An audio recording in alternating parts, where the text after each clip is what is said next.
Hello friends, എല്ലാവർക്കും good morning. അപ്പോൾ ഇന്നത്തെ ഒരു അടിപൊളി വിശേഷത്തിലേക്ക് എല്ലാവർക്കും സ്വാഗതം. അങ്ങനെ നമ്മുടെ ഗൗരിയെ പിടിച്ചുകൊണ്ട് വന്നിരിക്കുക.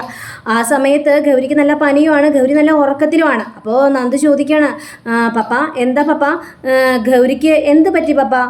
ഗൗരിക്ക് നല്ല പനിയുണ്ട് മോനെ. അയ്യോ, അത് കഷ്ടമായി പോയല്ലോ പപ്പ. എങ്കിൽ പിന്നെ നമുക്ക് മെഡിസിൻ മേടിച്ച് കൊടുത്താലോ, നമുക്ക് ഹോസ്പിറ്റലിൽ കൊണ്ടുപോയാലോ എന്ന് ചോദിക്കുക. മോനെ, ഇപ്പം ഗൗരിക്ക് മെഡിസിൻ കൊടുത്തിട്ടുണ്ടാവും, നമുക്ക് കുറച്ചും കൂടി നോക്കാം. അതിനുശേഷം ഗൗരിക്ക് പനി കുറഞ്ഞില്ലെങ്കിൽ നമുക്ക് ഉറപ്പായിട്ട് ഹോസ്പിറ്റലിലേക്ക് കൊണ്ടുപോകാം കേട്ടോ എന്നും പറഞ്ഞുകൊണ്ട് കൊച്ചിനെ ആശ്വാസപ്പെടുത്തുകയാണ്. അപ്പം പിങ്കി വരിക. പിങ്കിക്ക് ഇതൊന്നും കണ്ടിട്ട് വിശ്വസിക്കാനായിട്ട് പറ്റുന്നില്ല. അപ്പം പിങ്കി ചോദിക്കുകയാണ്, ഗൗത ഇതെന്താ നടക്കുന്നത്? എനിക്കൊന്നും മനസ്സിലാവുന്നില്ല. എന്തിനാണ് ഗൗരിയെ ഇങ്ങോട്ട് പിടിച്ചുകൊണ്ട് വന്നത്? അപ്പോൾ ഗൗത അതൊന്നും ശ്രദ്ധിക്കുന്നില്ല. അപ്പോൾ ഗൗതം പറയാം, പിന്നെ പിങ്കി, ഗൗരിക്ക് നല്ല പനിയുണ്ട്, നീയേ പോയി മെഡിസിൻ എടുത്തിട്ട് വാ, വെള്ളം എടുത്തിട്ട് വാ. എന്തെങ്ങനെ നോക്കി നിൽക്കുന്നത്? പറഞ്ഞ മനസ്സിലായില്ലേ? ഞാൻ പറഞ്ഞത് കേട്ടില്ല എന്നുണ്ടോ? കേട്ടു, എങ്കിൽ പിന്നെ പോയി മരുന്നെടുത്തിട്ട് വാന്നേ എന്നും പറഞ്ഞ് പിങ്കിയെ വഴക്ക് പറഞ്ഞങ്ങോട്ട് അയക്കുക. എന്നിട്ട് പിങ്കിക്ക് ഭയങ്കര സങ്കടമുണ്ട്. പക്ഷേ ഈ സമയം തന്നെ നമ്മുടെ ലക്ഷ്മിയും അതേപോലെ തന്നെ ലക്ഷ്മിയുടെ നാത്തൂനും എല്ലാവരും കൂടി ഇന്ന് സംസാരിക്കുകയാണ്. ഇതെന്താ ഏട്ടത്തി, എനിക്കൊന്നും മനസ്സിലാവുന്നില്ല ഏട്ടത്തി, ഇതെന്താ ഇവിടെ നടക്കുന്നത്? എന്തിനാണ് ഗൗരിയെ ഗൗതം ഇങ്ങോട്ട് പിടിച്ചുകൊണ്ട് വന്നത്? എനിക്കത് മനസ്സിലാവുന്നില്ല. എന്നോട് ചോദിച്ചാൽ ഞാൻ എന്തോ പറയാനാണ് മോഹിനി? ഇതൊന്നും എനിക്കറിയില്ല. അപ്പം മോഹിനിയുടെ ഭർത്താവ് അല്ലെങ്കിൽ മോഹിനി ചോദിച്ചതിന് കാര്യമുണ്ടല്ലോ. എന്തിനാണ് ആ കൊച്ചിനെയൊക്കെ പിടിച്ചുകൊണ്ട് ഇവിടെ കൊണ്ടുവന്ന് താമസിപ്പിക്കുന്നത്? അതിനൊക്കെ വല്ല കാര്യമുണ്ട്. അപ്പോൾ അതേ പിങ്കി വരുന്നു. പിങ്കി മോളെ, എന്തിനാണ് ഗൗരിയെ പിടിച്ചുകൊണ്ട് വന്നത്? അത് ഗൗതമെല്ലാം പറഞ്ഞോ? എന്നോടൊന്നും പറഞ്ഞില്ല. ഗൗരിക്ക് നല്ല പനിയുണ്ട്, പിന്നെ എന്നോട് മെഡിസിൻ എടുത്തുകൊണ്ട് വരാൻ പറഞ്ഞ് അയച്ചതാണ്. ഇത് കേട്ട് കഴിഞ്ഞപ്പോഴേക്കും, എന്തിന്? അതൊക്കെ എന്തിനാ നീ ചെയ്യുന്നത്? ആ നന്ദയുടെ നിന്ന് എന്തിനാണ് പിടിച്ചുകൊണ്ട് വന്നത്? ഓ, നന്ദയെ ഇവിടെ കേട്ട് താമസിപ്പിക്കാനായിരിക്കും. ഗൗതം അങ്ങനെയൊന്നും ചെയ്യില്ല, അതിനു വേണ്ടിയൊന്നല്ല. ഇതെന്തിനാ പിടിച്ചാ? ചില സുഖമില്ലാത്തത് കൊണ്ടായിരിക്കും. ഇനി വല്ലതും ദത്തെടുത്തോ? ദത്തെടുക്കാനോ? അതെങ്ങനെ സാധിക്കും? അതിന് ഗൗരി അനാഥയല്ലല്ലോ, ഗൗരിക്ക് അമ്മയുണ്ടല്ലോ. പിന്നെ എങ്ങനെയാണ് ഗൗരിയെ ദത്തെടുക്കാനായിട്ട് കഴിയുന്നത്? അല്ല, ഗൗരിക്ക് അസുഖമാണെങ്കിൽ നന്ദ ഡോക്ടറല്ലേ, നന്ദയല്ലേ നോക്കേണ്ടത്? ഗൗതം ഡോക്ടറൊന്നുമല്ലല്ലോ, കമ്മീഷണർ ഓഫീസറല്ലേ. അപ്പോൾ പിന്നെ ഗൗതം എന്തിനാണ് അവളെയും പിടിച്ചുകൊണ്ട് ഇങ്ങോട്ട് വന്നത്? അത് പിങ്കി നീ ചോദിക്കേണ്ട കാര്യം തന്നെയാണ്. എനിക്കറിയില്ല അമ്മേ. ഏതായാലും നോക്കാം എത്രത്തോളം പോകുമെന്ന്. ഗൗതത്തിൻ്റെ മനസ്സിൽ ഉദ്ദേശം എന്താണെന്ന് നമുക്കറിയില്ലല്ലോ. എന്തിനാണ് ഗൗരിയെയും പിടിച്ചുകൊണ്ട് ഇങ്ങോട്ട് വന്നതെന്ന് നമുക്ക് ആർക്കും അറിയില്ല. ഈ സമയം തന്നെ ഗൗതം ആണെങ്കിൽ കുറേ പേരെ സെക്യൂരിറ്റിയായിട്ട് വെച്ചിരിക്കുകയാണല്ലോ, കുറേ പോലീസുകാരെ. അപ്പോൾ പോലീസുകാരെല്ലാം വനിതാ പോലീസിനോട് പറയുകയാണ്, ഒരു സ്ത്രീ അതിക്രമിച്ച് കയറുമെന്നാണ് പറഞ്ഞിരിക്കുന്നത്. ആ സ്ത്രീയെ തടയണമെന്നാണ് പറയുന്നത്. അല്ല, ഈ സ്ത്രീ ആരായിരിക്കും? അതൊന്നും നമ്മളോട് പറഞ്ഞില്ല, നമുക്കറിയാനും പാടില്ല.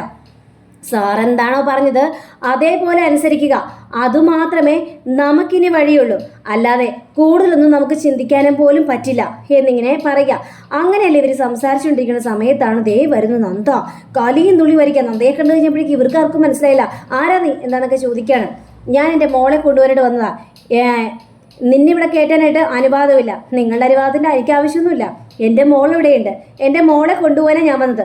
എൻ്റെ മോളെയും കൊണ്ടേ ഞാൻ പോകുള്ളൂ. നിന്നോട് പുറത്ത് കിടക്കാനല്ലേ പറഞ്ഞത്? മര്യാദയ്ക്ക് പുറത്ത് കിടന്നോളാം. എൻ്റെ ദേഹത്തെങ്ങാനും കൈവച്ചാലുണ്ടല്ലോ നിങ്ങൾ വിവരം അറിയും. ഏത് കമ്മീഷണർ ഓഫീസറുടെ വീടായാലും എനിക്ക് പ്രശ്നമൊന്നുമില്ല.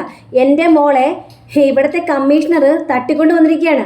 ആ മോളെ കൊണ്ടുപോകാനാണ് ഞാൻ വന്നത്. ആ മോളുടെ അമ്മയാണ് ഞാൻ.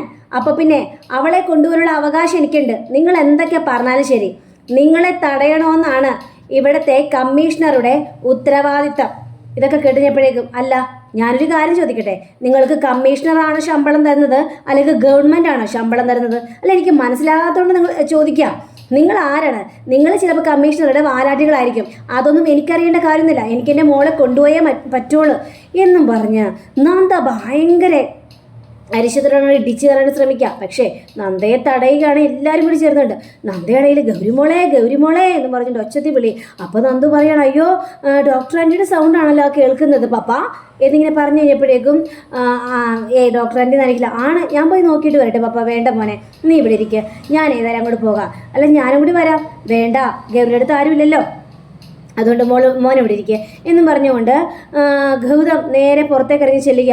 അപ്പോൾ നന്ദ അവിടെ കിടന്ന് ബഹളം ഉണ്ടാക്കുന്ന കാഴ്ചയാണ് ഈ ഗൗതം കാണുന്നത്. പിങ്കിയും ചോദിക്കുകയാണ്. പിങ്കി അങ്ങോട്ട് ഓടിച്ചെന്നിട്ട് ചോദിക്കുകയാണ്, എന്താ പ്രശ്നം? പിങ്കി, എനിക്ക് എൻ്റെ മോളെ വേണം പിങ്കി. അപ്പോൾ പോലീസുകാരൊക്കെ പറയുകയാണ്, ഈ സ്ത്രീ ഇവിടെ അതിക്രമിച്ച് കയറാനായിട്ട് ശ്രമിച്ചിരിക്കുകയാണ്. സ്ത്രീയോ? അതിക്രമിച്ച് കയറാനോ? ഇത് നന്ദയാണ്. നന്ദ ഞങ്ങളുടെ ഗസ്റ്റാണ്, നിങ്ങളും തടയേണ്ട ആവശ്യമൊന്നുമില്ല. അപ്പോൾ മോഹിനി ഗസ്റ്റോ? എവിടുത്തെ ഗസ്റ്റ്? ഇവള് ഞങ്ങളുടെ ഗസ്റ്റ് ഒന്നുമല്ല. ഇവൾ അവിടെ അതിക്രമിച്ച് കയറുക തന്നെ ചെയ്യുകയാണ്. കമ്മീഷൻ ഓഫീസർ ഞങ്ങളോട് പറഞ്ഞിട്ടുണ്ട് ഈ സ്ത്രീയെ അകത്തേക്ക് കയറ്റി വിടാൻ പാടില്ലെന്ന്. അതുകൊണ്ടാണ് ഞാൻ തടയുന്നത്. ഇത് കേട്ടോ നമ്മുടെ നന്ദയാണെങ്കിൽ എനിക്ക് ഇവരെ കയറണമെന്നോ കയറി താമസിക്കണമെന്നോ യാതൊരു മോഹമില്ല. പക്ഷേ എനിക്ക് എൻ്റെ മോളെ വിട്ട് കിട്ടണം. എനിക്ക് എൻ്റെ മോളെ വേണം. എൻ്റെ മോളെ കൊണ്ടുപോകാൻ വേണ്ടി ഞാൻ വന്നിരിക്കുന്നത്. നിൻ്റെ മോളെ ആരിവിടെ പിടിച്ചു വെച്ചു? കൊണ്ടുപോടി. അല്ലെങ്കിൽ ഞങ്ങൾക്ക് ഇവിടെ നിൻ്റെ മോളെ ആവശ്യമില്ല. എനിക്ക് തന്നെ വിട്ട് താ. എന്തിനാണ് പിന്നെ ഗൗതം സാർ എൻ്റെ മോളെ പിടിച്ചുകൊണ്ടത് ഇങ്ങോട്ട് വന്നത്? അപ്പോൾ ഇത് കേട്ട് പിങ്കി ഞെട്ടിപ്പോവാ. പിങ്കി ചോദിക്കുകയാണ്, മോളെ പിടിച്ചുകൊണ്ട് വന്നതോ? അതേ പിങ്കി, എൻ്റെ മോളെ ബസ്സിൽ നിന്ന് പിടിച്ചുകൊണ്ട് വന്നതാണ് ഗൗതം സാർ. എൻ്റെ മോളെ കൊണ്ടുപോകാൻ വേണ്ടി തന്നെയാണ് ഞാൻ വന്നത്. അപ്പോൾ ഗൗതം അങ്ങോട്ട് വന്നിട്ട്, മോളെ ഞാൻ വിട്ടു തരില്ല. ഗൗതം സാർ ചുമ്മാ തമാശ കളിക്കാൻ നിൽക്കരുത്. എനിക്ക് എൻ്റെ മോളെ വേണം. എൻ്റെ മോളില്ലാതെ ഞാനിവിടെ നിന്ന് പോകില്ല. ഗൗതം മറ്റുള്ള പോലീസുകാരോട് പറയാണ്, ഈ സ്ത്രീയെ ഞാൻ കയറ്റിവിട്ടതെന്ന് പറഞ്ഞതല്ലേ, പിന്നെ എന്തിനാ ഇങ്ങോട്ട് കയറ്റിവിട്ടത്? സാർ ഞങ്ങൾ ഒരുപാട് ശ്രമിച്ചു നോക്കി, പക്ഷേ ഇവർക്ക് ഇവരുടെ മോളെ വേണമെന്ന് പറഞ്ഞുകൊണ്ട് വാശി പിടിക്കുകയാണ് സാർ. ഇവരുടെ മോളോ? ഇവരുടെ മോളൊന്നുമില്ല ഇവിടെ. എനിക്ക് എൻ്റെ മോളാണത്, എൻ്റെ മാത്രം മോൾ. ഇത് കേട്ട് കഴിഞ്ഞപ്പോഴേക്കും നമ്മുടെ പിങ്കി ഞെട്ടിപ്പോവുകയാണ്. അതെ, എൻ്റെ മോള്. അങ്ങനെ എല്ലാവരുടെ മുന്നിൽ വെച്ച് ഗൗതം ആ ഒരു സത്യം തുറന്നു പറയുകയാണ്. പിങ്കി ഷോക്കായിട്ട് ഒന്നും മിണ്ടാതെ അവിടെ നിൽക്കുക. അപ്പോൾ നമ്മുടെ നന്ദ പറയാ, നിങ്ങളുടെ മോളോ? നിങ്ങളുടെ മോളല്ല. ആ മോളിൽ നിങ്ങൾക്ക് ഒരു അവകാശമില്ല. നിങ്ങൾ പോകാനായിട്ട് നോക്ക്. എനിക്ക് എൻ്റെ മോളെ വേണം. എൻ്റെ മോളെ കൊണ്ട് ഞാൻ പോവുള്ളൂ. നന്ദ, നീ കൂടെ നിന്ന് കൂടുതൽ അഭിനയിക്കാൻ നിൽക്കണ്ട. ഗൗരി എൻ്റെ മോളാണ്. അത് നീയും സമ്മതിച്ച കാര്യം തന്നെയാണ്. എൻ്റെ മോൾ ഇനി എൻ്റെ ഒപ്പം ജീവിക്കും. അവളെ ഞാൻ ആർക്കും വിട്ടുതരാനായിട്ട് പോകുന്നില്ല. അപ്പോൾ ഇത് കേട്ട നന്ദ, ഇത്രയും നാൾ ഞാൻ തന്നെയല്ലേ വളർത്തിയത്, നിങ്ങളല്ലല്ലോ. അപ്പോൾ ഇനിയും അങ്ങോട്ട് എനിക്ക് വളർത്താൻ അറിയാം. നിങ്ങൾ ആ കാര്യത്തിൽ കയറി എഡബെടാനായിട്ട് നിൽക്കരുത്. ഞാൻ നിൽക്കും. കാരണം ഗൗരി എൻ്റെ കുട്ടിയാണ്.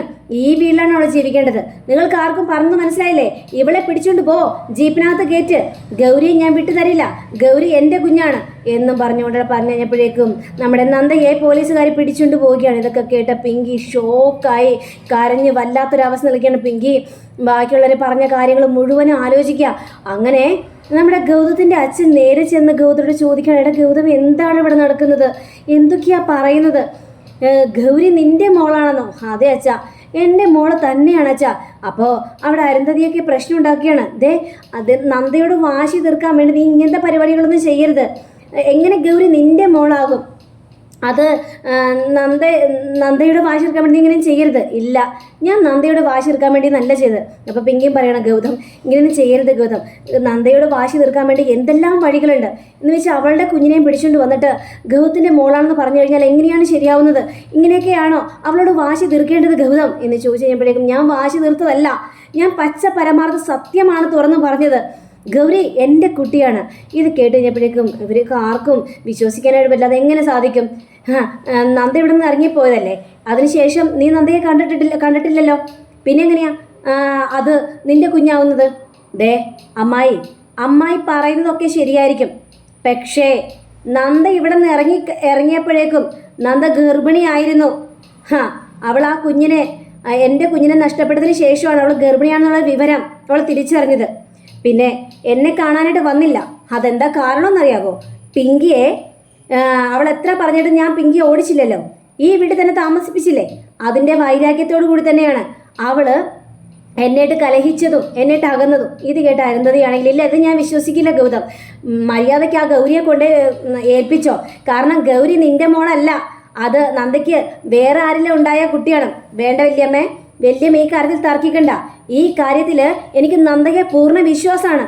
നന്ദ അങ്ങനെ വൃത്തിയായിട്ടൊരു സ്ത്രീ അല്ല. അവൾക്ക് എന്നോട് വാശി ഉണ്ടാകാം, വൈരാഗ്യം ഉണ്ടാകാം എന്ന് വിചാരിച്ച് അവള് അഴിഞ്ഞാട്ടക്കാരിയല്ല എന്ന് പിങ്കിയുടെ മുന്നിൽ വെച്ച് തന്നെ നന്ദയെക്കുറിച്ചുള്ള നല്ല കാര്യങ്ങൾ മുഴുവനും, നന്ദയെ സപ്പോർട്ട് ചെയ്ത് തന്നെ കാര്യങ്ങൾ മുഴുവനോടെ പറയുകയാണ് നമ്മുടെ ഗൗതം. ഇതൊക്കെ കേട്ട പിങ്കി ചങ്ക് തകം നിൽക്കുകയാണ്. വല്യമ്മായി എന്തൊക്കെ പറഞ്ഞാലും ശരി, ഇത് ഞാൻ വിട്ടുതരുന്ന പ്രശ്നമല്ല. ഗൗതം, അതെ ഒരു കാര്യം പറഞ്ഞേക്കാം, ഈ ഒരു DNA ടെസ്റ്റ് നടത്തിയാൽ മതിയാവുള്ളൂ. ഒരു DNA ടെസ്റ്റിൻ്റെ കാര്യമില്ല. ഗൗരി എൻ്റെ കുട്ടി തന്നെയാണ്, അത് നന്ദയും സമ്മതിച്ച കാര്യം തന്നെയാണ്. അപ്പോൾ എനിക്ക് ഒരു DNA കാര്യമില്ല. എനിക്ക് ഉറപ്പാണ്, നന്ദ എനിക്ക് വിശ്വാസമാണ്. എന്ന് എല്ലാവരുടെ മുന്നിൽ വെച്ച് പറഞ്ഞു കഴിഞ്ഞപ്പോഴേക്കും ഗൗതത്തിൻ്റെ അച്ഛനത് ഭയങ്കര സന്തോഷമായി. കാരണം നന്ദയെ തന്നെ മരുമകളായിട്ട് തൻ്റെ മരുമകളായിട്ട് കാണാനേ സാധിക്കുള്ളൂ. അങ്ങനെ എല്ലാവരും ആകെ സങ്കടപ്പെട്ട് നിൽക്കുക. പിങ്കിക്കും അത് വല്ലാത്ത സങ്കടം തോന്നി. പിന്നീട് കാണിക്കുന്ന നമ്മുടെ അരുണിനെയാണ്. അപ്പോൾ അരുണിനോട് പോയി നമ്മുടെ മോഹിനി പറയുകയാണ്, എടാ അരുണ, നീ ഇവിടെ നടക്കുന്ന കാര്യങ്ങൾ വല്ലതും അറിയുന്നുണ്ടോ? നീ എന്താ ഒന്നും അറിയാതെ നടക്കുന്നത്? ഇവിടെ എന്താ നടക്കാനായിട്ട്? ഗൗരിയെ കൂട്ടിക്കൊണ്ട് വന്നിരിക്കുകയാണ്, അനന്തരാവകാശിയാണെന്നും പറഞ്ഞുകൊണ്ട്. ഇവിടെ ആകെ ഓരോരോ അനന്തരാവകാശി ഉണ്ടാകാനായിട്ട് പാടുള്ളൂ. അത് നിൻ്റെ കുഞ്ഞാണ്, നിൻ്റെയും പവിത്രയുടെയും കുഞ്ഞ്. അതല്ല വേറെ ഒന്നും ഉണ്ടാകാനായിട്ട് പാടില്ല. പിന്നെ അങ്ങനെ ജനിച്ചാലല്ലേ. നീ എന്താണ് ഇങ്ങനെയൊക്കെ പറയുന്നത്? ഇവിടെ വലിയ പാവമൊന്നുമല്ല. എന്തിനാടാ അവളെക്കുറിച്ച് അങ്ങനെയല്ല സംസാരിക്കുന്നത്? ഇവള് ശരിക്കും ഒരു പാവം തന്നെയാണ്. ഉണ്ടാകുമ്പോൾ കുഞ്ഞെ നിനക്ക് നല്ലൊരു രാജകുമാരനായിരിക്കും. പിന്നെ രാജകുമാരനാണോ, മന്ത്രികുമാരനാണോ, അല്ലെങ്കിൽ മൂഷകകുമാരനാണോ എന്നൊക്കെ അറിയാം. എടാ, സ്വന്തം കുഞ്ഞിനെ കുറിച്ചാണ് ഇങ്ങനെയൊക്കെ പറയുന്നത്. എടാ, സ്വന്തം കുഞ്ഞ് രാജകുമാരനാണെന്നാണ് ഏതൊരു അച്ഛനും ആഗ്രഹിക്കുന്നത്. അപ്പോൾ പിന്നെ നീ ഇങ്ങനെയൊക്കെ ചിന്തിച്ചാൽ എങ്ങനെയാണ് ശരിയാവുന്നത്? ചോദിച്ചപ്പോഴേക്കും ആദ്യം ജനിക്കട്ടെ, അതിനുശേഷം ആകാം ബാക്കിയുള്ള കാര്യങ്ങളെല്ലാം. അല്ലാതെ എനിക്കിതിൽ കൂടുതൽ ഒന്നും പറയാനായിട്ട് സാധിക്കില്ല എന്നവിടെ സംസാരിക്കുകയാണ്. അപ്പോൾ അങ്ങനെയും കാണിച്ചുകൊണ്ടാണ് നമ്മുടെ ഇന്നത്തെ ഇവിടെ അവസാനിച്ചിരിക്കുന്നത്. അടുത്ത റിവിനെ കാത്തിരിക്കുക, സബ്സ്ക്രൈബ് ചെയ്യുക. എല്ലാവർക്കും നല്ല ദിനം ആശംസിച്ചു. നമസ്കാരം. Thank you. ബൈ.